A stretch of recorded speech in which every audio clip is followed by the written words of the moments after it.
got that strong ridge of high pressure that's going to be building in from Nevada, settling over Utah today and tomorrow. In fact, on Monday it'll be settling in along the border with Colorado, and that'll allow the temperatures in eastern Utah to climb even higher than what we're expecting this afternoon.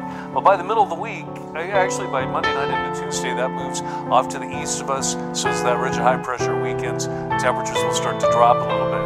But before that happens, it's going to be dangerously hot, with heat-related illness becoming even more likely. We've got some heat advisories and warnings already in effect over southwest and south central Utah, but going into effect across much of the We are currently making our way to the Oregon coastline. We felt we were due for a couple weeks of living on the road, so we packed up the FJ and we started heading west. The Pacific Northwest Overland Expo is about a week away, and between now and then, we have nowhere else to be. Oregon is a place that we haven't had much opportunity to explore. I want this adventure to be as authentic as possible, so I did next to no research before heading out. OnX Maps looks to be the best candidate for the West Coast, so we will be relying on it heavily for trails, campsites, and open riding areas. We're just cruising along and seeing where the wind takes us.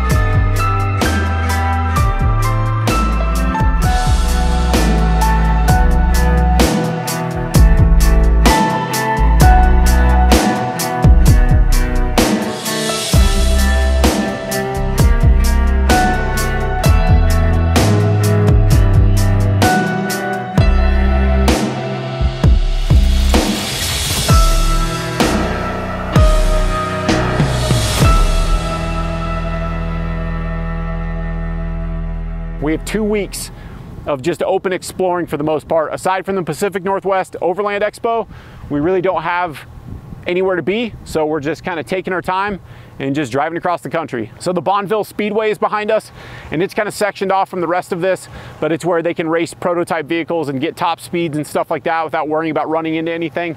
Natalie was saying she's pretty sure it's only one time of the year or a couple times of the year that it's sticky like this, but my shoes are like twice as heavy as they were before I got out of the FJ. And what else is interesting about the salt that I noticed is my drones seem to think that there were obstacles around it when there weren't. And also there's interference trying to use Wi-Fi with the camera that I'm filming on right now. So I think the salt somehow is interfering with frequencies, which is pretty interesting. But anyway, it's pretty amazing out here. I mean, how many places can you go out onto a salt flat? This is literally table salt, essentially. It's being packaged a couple miles from here. It's pretty fascinating coming out here and seeing this. We're not camping here, we're not staying here, we're just stopping along the way because it's pretty and we could get some cool footage.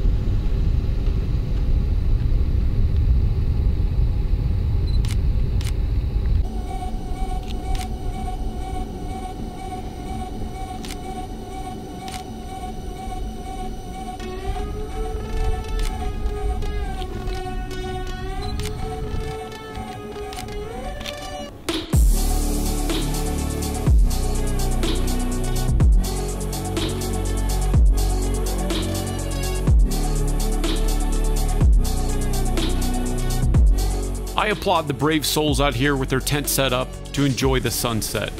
But with how much of a sticky mess this place is right now, and with Blue's sensitive paws, we need to get back on the open road. But before we do that, we can see a minor setback sitting right in front of us. These young rascals must have assumed that it was as dry as we initially did, and they drove in at the worst place possible. We're the only vehicle in sight that even had a remote possibility of helping them out, so of course, we're going to. I'm making sure to spend some time both digging out space for one of the tracks and also sharing some wisdom to help them in future scenarios.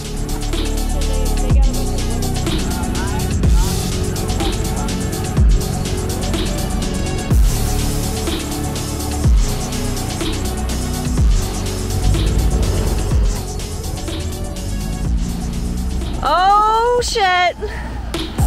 Yay!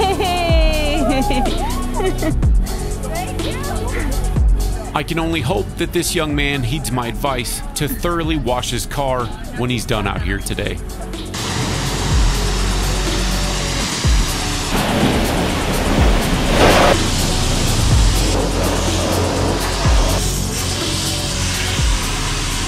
Salt flats and sand dunes, epic rivers, and epic views. Every time I drive across the United States, I'm reminded why so many people around the world want to come here and do just this. Very few places in the world allow for this kind of unobstructed travel.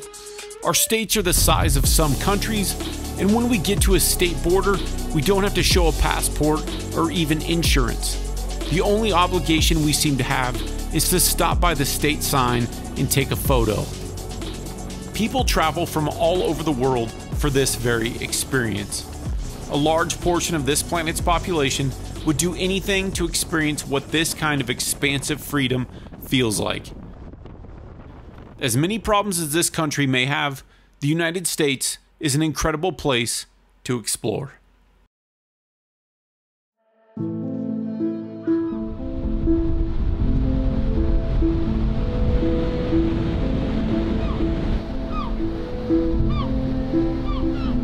And after multiple long days of driving, we've finally made it to the cool ocean air.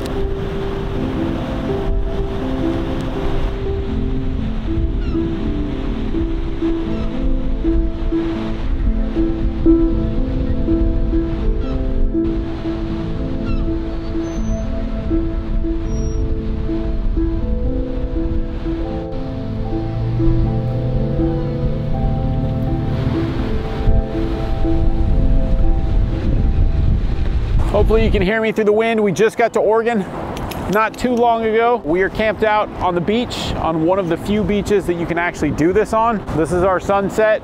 Now, it's kind of a weird beach to camp on because the tide comes up just below us, but it'll be while we sleep, and people do it on a regular basis, so I'm pretty confident in it. But anyway, it's pretty cold out here. It was like 92 degrees just a little while ago, and as we're driving through, getting towards the coast, it's like 56 degrees outside. So we're not entirely sure how much of this kind of camping we're gonna be able to do, just because there isn't a lot of beach camping in Oregon. And so we had the opportunity to do it tonight, so we're gonna do it tonight. And at the end of the week, we're going to Overland Expo Pacific Northwest. So we camp like this so the FJ would be faced into the wind, and the Alu cab should do its job. That's the benefit of a clamshell tent.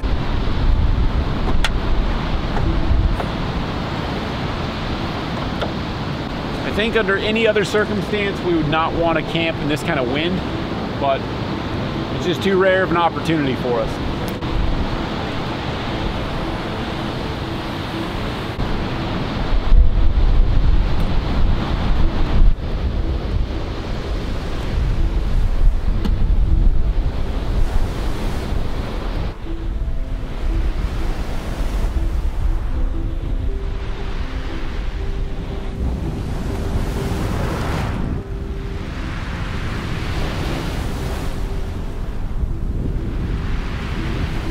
We're just climbing up in the tent because we made it. We had a long day. We haven't slept in a couple days very well.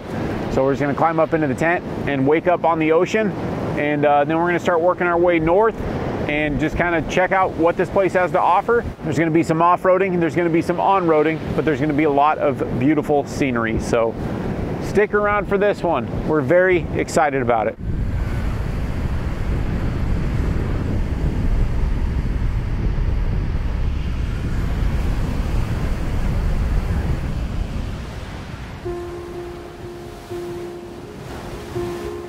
There are few better places to wake up to than the sand and the sea. The seagulls are welcoming the morning tide, and we are welcoming the warm sun. Unfortunately, this may be the only beach that we get to camp on for this entire trip, but that's also what has made this so special.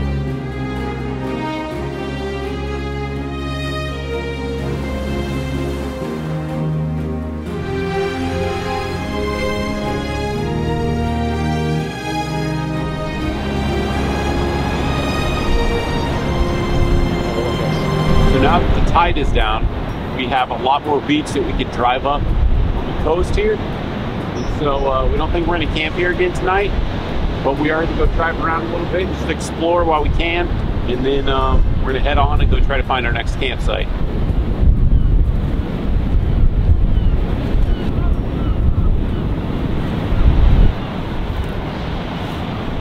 We have just a little while longer to take it all in.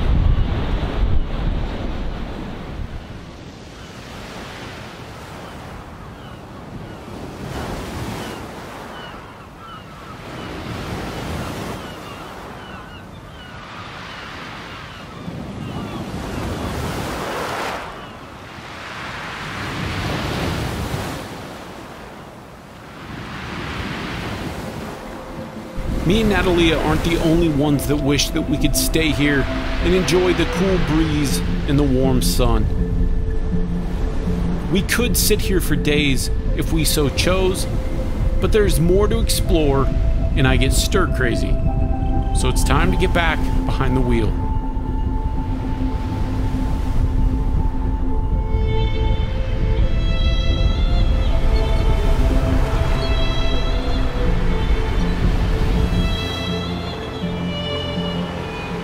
We've got armor to defend from rocks, differential lockers to assist up ledges, and equipment to stop us from rolling off 2,000-foot drops. This Toyota is built for just about anything, yet simply driving on the beaches is probably the most enjoyable part of owning it.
The tent is filled with sand. We're gonna have to clean that out wherever we camp next.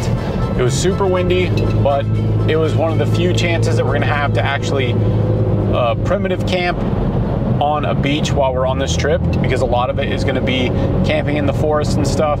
And so we had to take advantage of it, and we just wanted to stop driving for the day. Now we're on Highway 101 and we are heading north, and we're just basically checking stuff out to find where we're gonna camp next.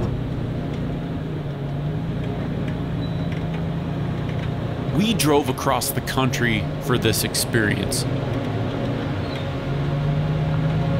The beach camping was amazing, but the forests of the Pacific Northwest is what was calling us.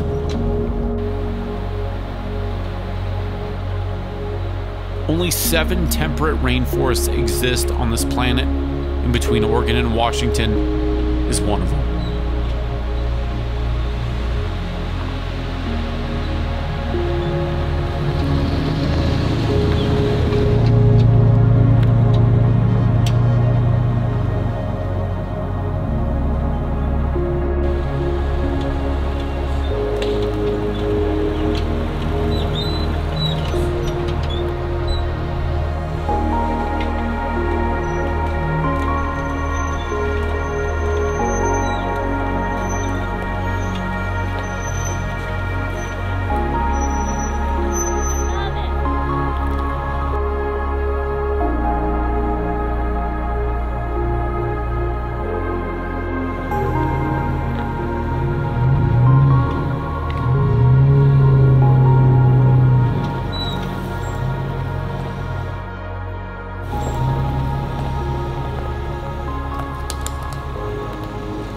Okay, we have finally found a campsite after driving for quite some time. We knew it was going to take longer than it would in like Colorado just because the coastline is such a popular area, but it was worse than we thought. Onyx sent me to a part of the trail I really didn't want to go to. It actually sent us way farther than where I thought it was. It's kind of my fault I wasn't paying attention. That slowed us down, and then off of the coastline we came up into the woods and we're looking for a spot to camp. So a lot of these spots out here are inhabited by the homeless population, unfortunately, and you know, unfortunately in multiple different ways.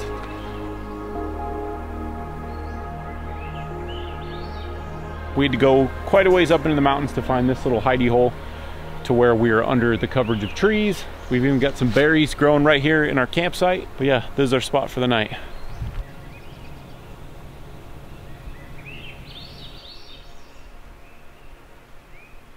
So I am absolutely crushed. I have a bottle of Woody Creek whiskey, Woody Creek Distillery bourbon whiskey from Basalt, really close to where we live. And I just opened it for the first time to drink some of it. And I was gonna bring this for the expo, and it is cracked, chipped on the inside under the lid, and there is glass floating in the bottom of it. Or floating on the bottom of it. So we are cooking our trusty chicken tacos that I went over in the Equinox video, just because they've been like our go-to this year, because they're actually really good, and I kind of get in a groove every year where I come up with something new to eat and then we eat it a bunch. So anyway, that's what's going on tonight, just because we've been driving non-stop, and this is the first night that we actually have time to cook something. We've cheated and we've stopped at different places along the way and ate our meals, and so I'm gonna cook something up and then we're gonna go watch the sunset.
aren't sticking around for long this morning.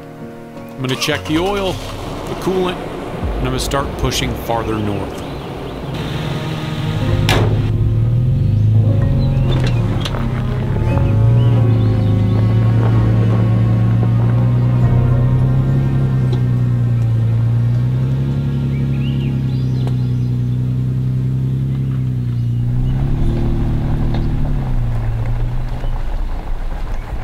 So we finally found our campsite last night, and we had to really venture deep into the woods to find it, because there are other options that were closer, but man, it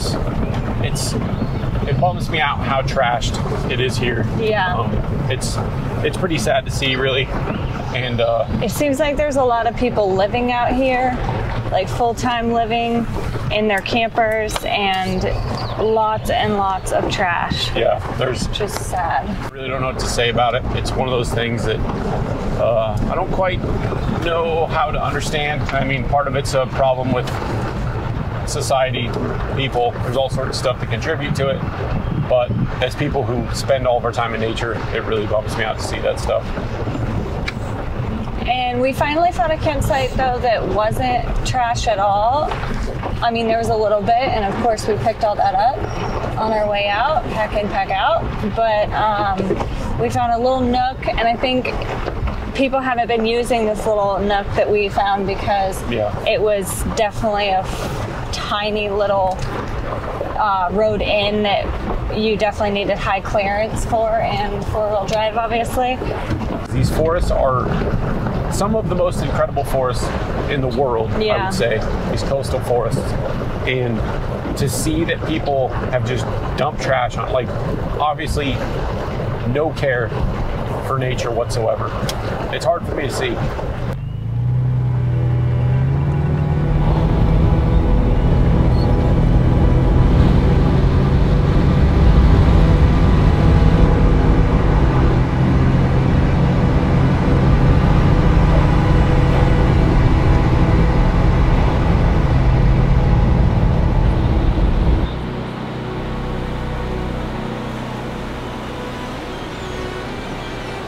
When I see places like this, I like to imagine what it must have been like 1,000 years ago for those that called this place home.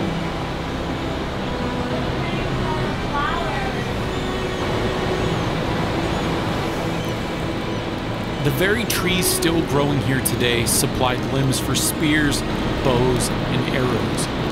And children must have ran across these sands to learn from their fathers how to pull fish from this ocean.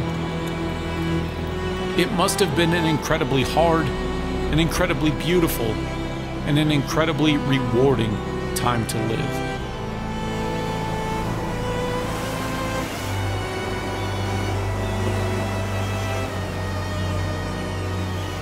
I'm certainly grateful for modern conveniences and modern medicines, but I think most of us can agree that how easy things are make us long for more. And that's why we find ourselves on these adventures in the first place. We're connecting to a nomadic lifestyle that calls from deep within us.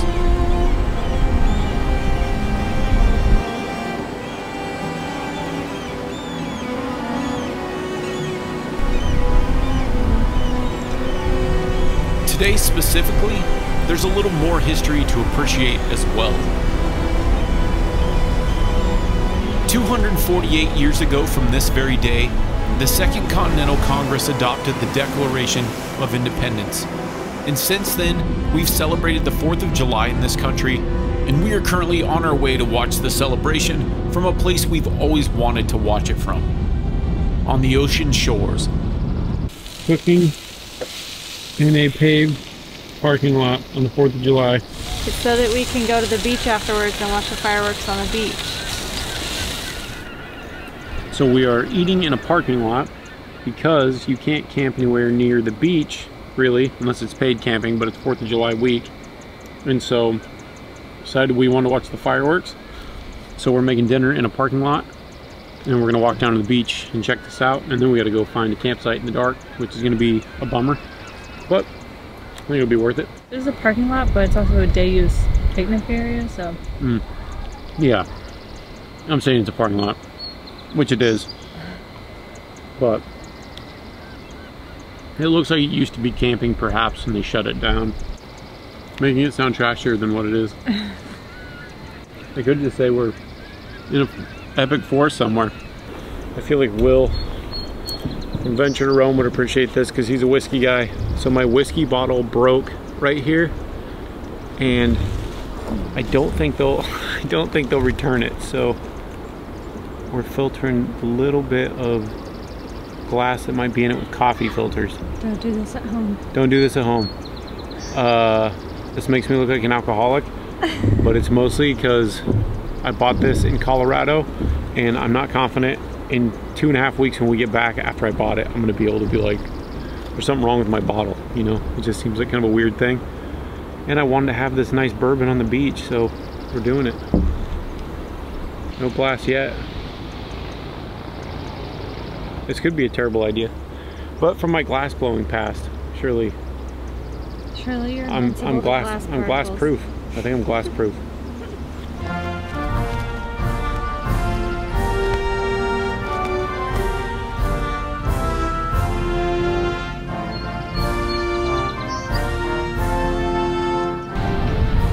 The locals of whatever town this is that we're in, and travelers alike, have collected on the beach for a combination of an incredible sunset and the celebratory artillery that this particular holiday brings. We are sitting here wondering why we didn't do this the last time we came to the West Coast this time of the year. A few drinks on the beach with nothing but time on our side is an incredible feeling. It just seems like there has to be a reason that we haven't done this before.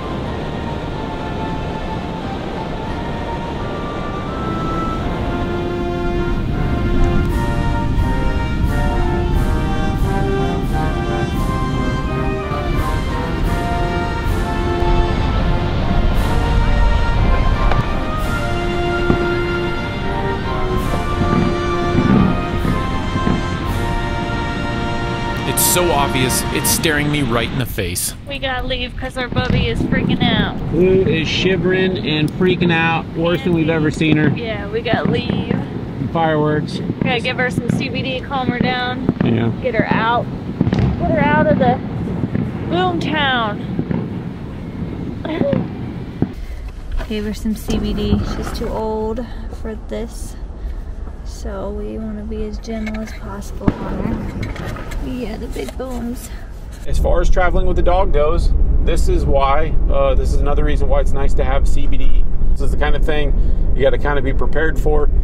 Anyway, she is calming down now. Yeah. We're going to try to get into the trees of fairways to where, you know, we're not going to be impervious to the sound of fireworks, but hopefully we can get away from a fair bit. So we have stopped to take pictures of the sunset, and immediate panic has ensued with this poor dog. All sorts of fireworks happening around us.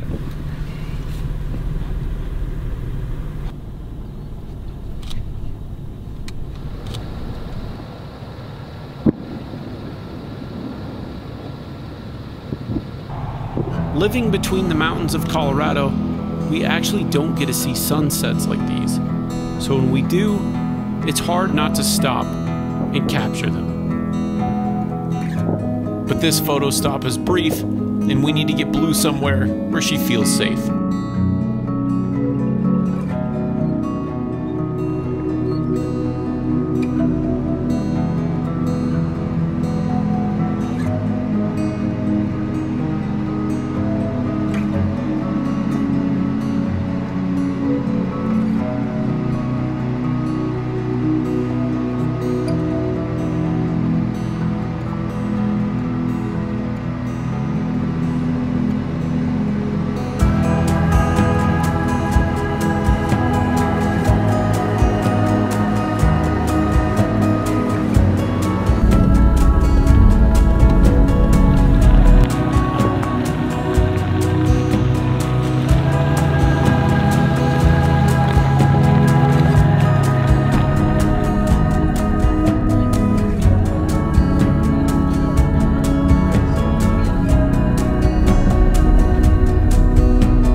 So we just rolled up on this camp and somebody is building something out here. Unsure what this is. Some sort of a structure.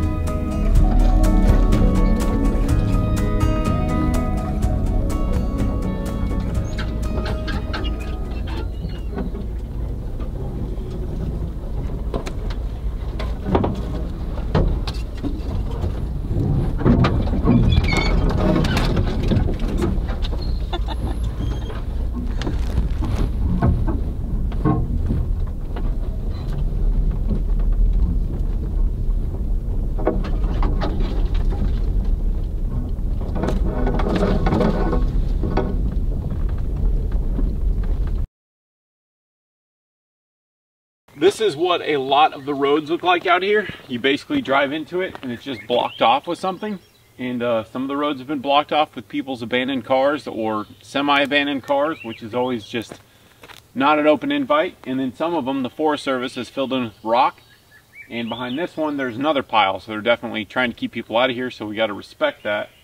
This one had an army of mice of some sort of rodent around it, so we could hear last night. And then it sounded like we could hear foxes too outside of the tent. They were probably coming over to hunt them. The flower, it blooms and then it is protecting this little area inside, which then becomes this, and the petals fall away, which then becomes this, which then becomes this, and finally turns into a berry. So it's like the inside of the flower that is the berry. Okay, so we had kind of a lame campsite last night. This is more of a trip of doing cool things, seeing pretty places, and sleeping wherever we can, because honestly for us, part of doing all this is not having to pay for campsites. We do here and there, but we wouldn't be able to afford this if we had to pay just ridiculous campsite prices. So we're gonna mosey on, we're headed to the beach, and it's looking to be a good day.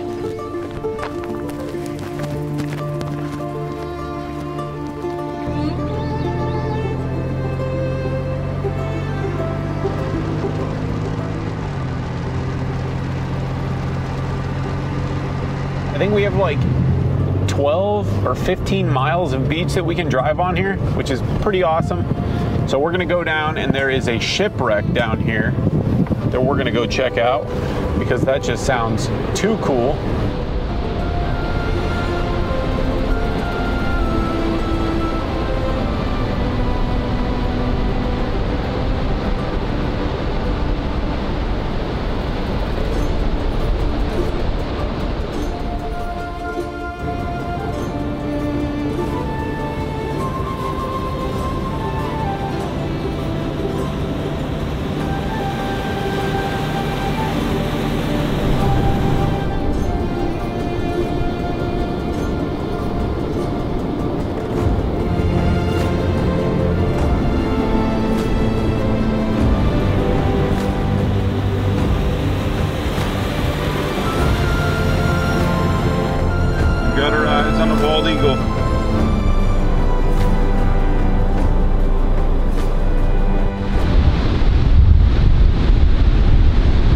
So we found the shipwreck on the beach. We are here an hour later than we're allowed to drive down there. So we're gonna have to walk down to the shipwreck, and I'm sure it's just because it gets so busy during the day, but it'll still be cool to see. All right, so let's go check this thing out.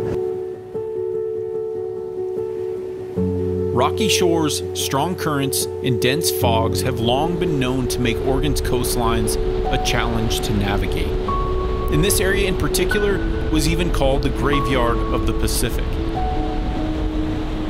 On October 25th, 1906, the Peter Iredale and its crew were returning from Mexico, and they were challenged with the harsh conditions, and they ultimately lost to the strong winds that were forcing them towards the shoreline.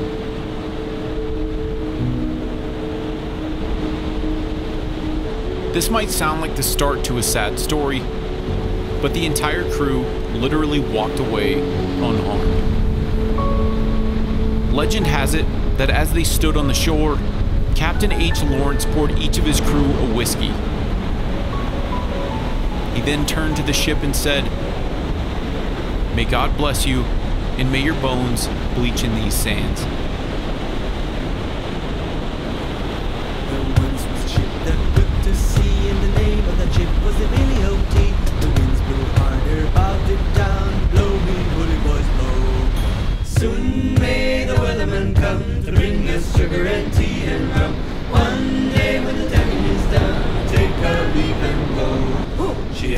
been 2 weeks from shore, and down on her a right whale bore. The captain called all hands and swore to take that whale in tow. Soon may the lantern come to bring us sugar and tea and rum. One day the captain will take our leave and go. We came by here at 2:30 and there's a sign that said we'll be back at 3:30. We went and got Natalia food because she's not into fish. And then we came back here and literally the parking lot was full and there was just a line of people waiting for an order. But look at this fry job, man. I've never seen a batter like this. I mean, obviously it just looks like fish batter probably, but do a little scratch on it. Let's hear the crisp. Let's hear that crisp. That's good fish. This is next level. Good stuff. We need this, then we gotta find camp. She took that ship in tow. Soon may the weatherman come to bring us sugar and tea and rum. One day when the time is done, we'll take our leave and go.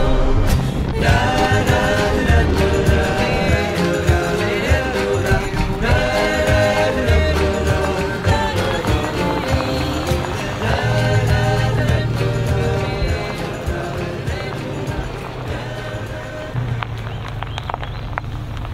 Check out the river access we got here. Pretty awesome. So this is what it's looking like. And we've got a few just massive old trees here, which I always think is just incredible.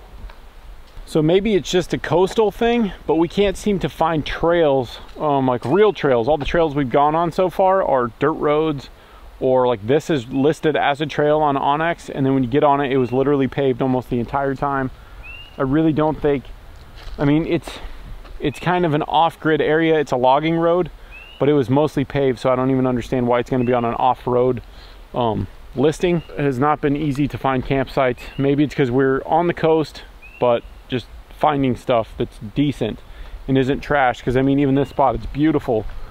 I mean, look at this. Who would possibly trash this, right? I just came looking for footage and around this awesome old tree that is just massive. Came around the bend. Look at all of this trash. This is such a bummer. Air mattresses, wood, trash bags, toilet paper everywhere. I understand. Seeing this kind of stuff makes me understand why forest services are closing stuff. Look at all of these toilet paper scraps. Disgusting, man. Who goes to see a pretty place and trashes it and leaves? We are not those people. We'll clean up a little bit of it before we leave. All right, time for a whiskey and lemonade. Filtered whiskey and lemonade. Ain't nobody showing up with filters for their whiskey. Yeah, so, cheerio.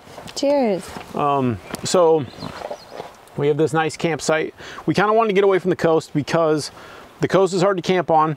The forests on the coast are trashed by all sorts of people, as I was discussing before. And so we wanted to kind of backtrack a little bit and get into nature, try to camp on a river. This is an ideal river, just because Natalia wanted that. What was that river you were peeping?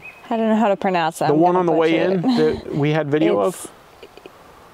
It's Umke. Umke, yeah. It's beautiful. Yeah. Led into national park stuff. And so we were kind of hoping that there'd be more of that. And this, maybe there is, and this just isn't. This is a beautiful river. It's just, it's not really swimmable.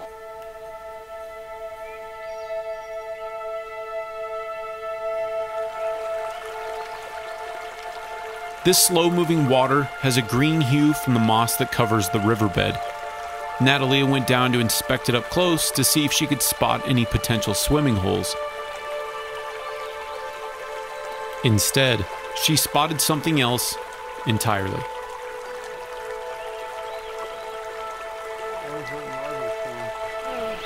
I want to catch one. This river is absolutely dominated by newts. I had to browse my identification book for this particular species, and after a quick chat with my good friend Jesse about what I've found, I learned that these little guys have quite a story.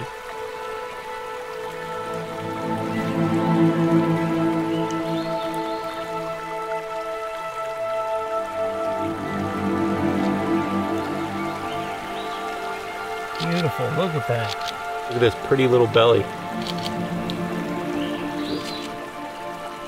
Just adorable. Their little dinosaur head. Look at that little dinosaur head. So cool. Salamanders and newts are already known to be some of the most adaptable creatures in nature. But the rough-skinned newt that we're seeing here is also a deadly example of evolution.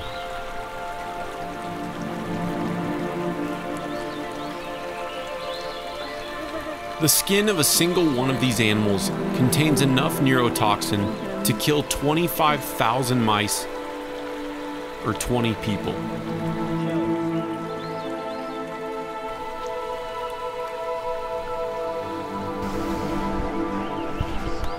See if I can do it without disturbing them. 1, 2, 3, 4.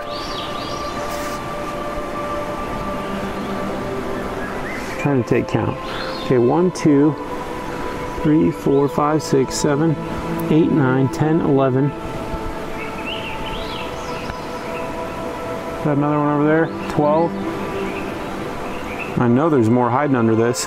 That one's pretty healthy. Pretty cool. Very docile. Oh, I don't want him to fall. There we go. That one's got a wide head like a pit bull. Those climbing skills. Man, they're cute. They look like little dinos. These are way cuter than the ones I found in Colorado. Like substantially. They're strong. Very cute. Strong little guys. Look at his. Yeah, look at those little. He's like a little pit bull. See how wide the bottom of his legs are? They're like Popeye arms. Wow. See you later, buddy. Look at him swimming. He's so cute. Yeah, I love it. So cool. It's been found that the common garter snake is highly resistant to this toxin. Over the course of millions of years, the newts have become more deadly, while the snakes have become more resistant. And as time goes on, the process will continue. Handling these animals isn't typically dangerous, but we will be certain to wash our hands before our next meal. Be careful, huh? I gotta mark this spot on the maps. What we got here? Lemon cheesecake. Costco scores? From Costco. And they have little candied lemons on top. Little lemon rind on top, candied lemon rind. And a graham cracker crust at the bottom. Pretty good. Very excited. Cheers. Cheesecake cheers. Cheesecake cheers.